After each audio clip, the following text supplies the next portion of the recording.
नवनवीन घडामोडी आणि सत्य बातमी पाहण्यासाठी तरुणाईला व्यसनाच्या विळख्यातून दूर ठेवून सदृढ, सुरक्षित आणि सक्षम समाज घडवण्याच्या उद्देशाने सांगलीत नशामुक्ती निर्धार पदयात्रा काढण्यात आली।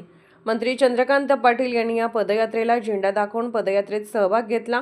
जिल्हा प्रशासन आणि जिल्हा पोलीस दलाच्या संयुक्त विद्यमाने आयोजित करण्यात आलेल्या या पदयात्रेत खासदार, आमदार, महापौर, जिल्हाधिकारी, पोलीस अधीक्षक आणि मोठ्या प्रमाणात विद्यार्थी-विद्यार्थिनींनी या पदयात्रेत सहभाग घेतला। पालकमंत्री चंद्रकांत पाटील यांच्या संकल्पनेतून राबवण्यात येत असलेल्या अंमली पदार्थ मुक्त सांगली जिल्हा अभियान अंतर्गत हा कार्यक्रम राबवण्यात येत आहे।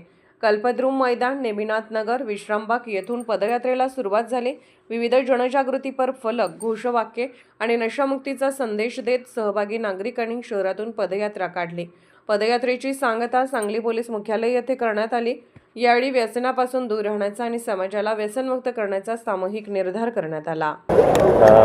अभियान पॅटर्न हा सांगली पॅटर्न संपूर्ण सगळ्या माननीय मुख्यमंत्री महोदयांना या सगळ्या संकटाची इतकी जाणीव आहे। या आठवड्यात किमान 4 ठिकाणी अशा प्रकारच्या नशाविरोधी रॅलीचे सहभागी झाले आणि संपूर्ण महाराष्ट्रातल्या पोलीस डिपार्टमेंटला त्यांनी असं सांगितलं की मी बाकी काही सहन करेन, म्हणजे बाकी काही सहन करेन म्हणजे समजा कुठेतरी बेशिस्त वगैरे, पण मी नशा ही तुम्ही एंटरटेन करणं, ती विकणाऱ्यांना तुम्ही संरक्षण देणं हे मी बिलकुल सहन करणार नाही। त्यामुळे कुठलाच गुन्हा मी सहन करणार नाही, पण सगळ्यांनी मिळून नशाविरोधी एक युद्ध आहे असं म्हणून उतरलं पाहिजे, असं माननीय मुख्यमंत्री महोदयांनी पोलीस प्रशासनाला सांगितलं।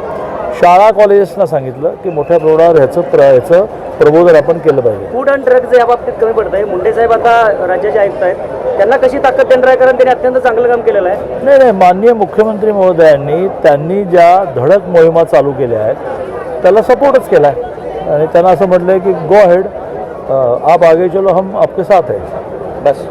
आजच आमच्या YouTube चॅनलला सबस्क्राइब करा, शेअर करा आणि लाईक नक्की करा।